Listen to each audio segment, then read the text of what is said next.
এক্সামের মাঝখানে আসলে আমার ডিভোর্স হয়।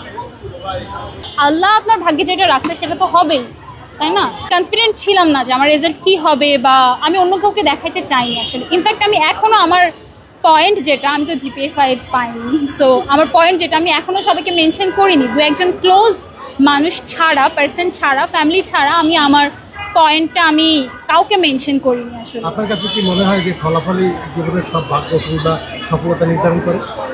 অবভিয়াসলি না, অবভিয়াসলি না। এইচএসসি আমি বহুত এরকম দেখেছি যে SSC HSC both GPA 5, but তারা অ্যাডমিশনে গিয়ে ভালো করতে পারে না। আবার অনেকে দেখেছি যে অ্যাডমিশনেও ভালো করে, বাট তারপরে ভার্সিটি লেভেলে যেয়ে তার ওখান থেকে তারা মানে ছিটকে যায়।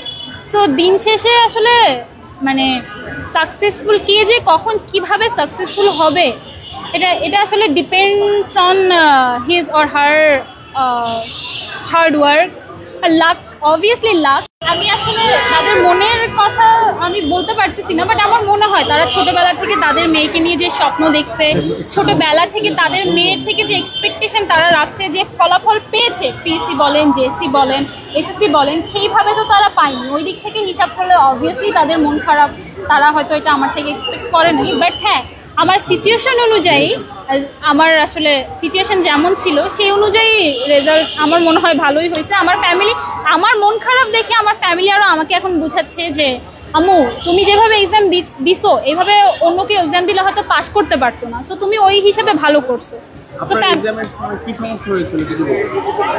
আমি নিজেই দেখছি, প্রথম আমি নিজেই দেখছি, বিকজ আমি আসলে আমি রেজাল্টের জন্য আপনার ফিউচার নো ওয়ে। রেজাল্ট আজকে রেজাল্ট খারাপ হয়েছে বলে যে আমার ফিউচার একদম শেষ আমি মনে করি না পার্সোনালি। ইনশাআল্লাহ এখনও হয়তো কাটিয়ে উঠতে পারিনি, স্টিল আমার 2জন ডক্টরের ট্রিটমেন্ট চলছে, অ্যাডমিশন কোচিং করতেছি, বাট আমি আসলে ওইভাবে ফোকাস করতে পারতেছি না, আমি পড়াশোনা ঠিকভাবে করতে পারতেছি না, মেন্টালি আমি আসলে ট্রমাটাইজড। বাট ওই যে আমি একটা জিনিস বিশ্বাস করি যে এই ফেজটাই আমার লাইফে শেষ না। এটা হয়তো অ্যাডমিশনে আমি তেমন একটা ভালো করতে পারবো না যেভাবে এইচএসসিতে করতে পারিনি, বাট আমি পিছিয়ে যাব না। আমি আত্মবিশ্বাসটা নিজের মধ্যে সব সময় রাখবো যে আমি জীবনের শেষ দিন পর্যন্ত চেষ্টা করে যাব যে আমি যাতে ভালো কিছু করতে পারি আর ভালো একজন মানুষ হইতে পারি। মোটিভেশন আসলে আমি যদি আমার জুনিয়রদেরকে বলতে হয়, অ্যাজ আ সিনিয়র আমি বলবো নিজের প্রতি আত্মবিশ্বাস রাখো। আর মোটিভেশন আমি আসলে কেউ কাউকে মোটিভেশন দিতে পারে না।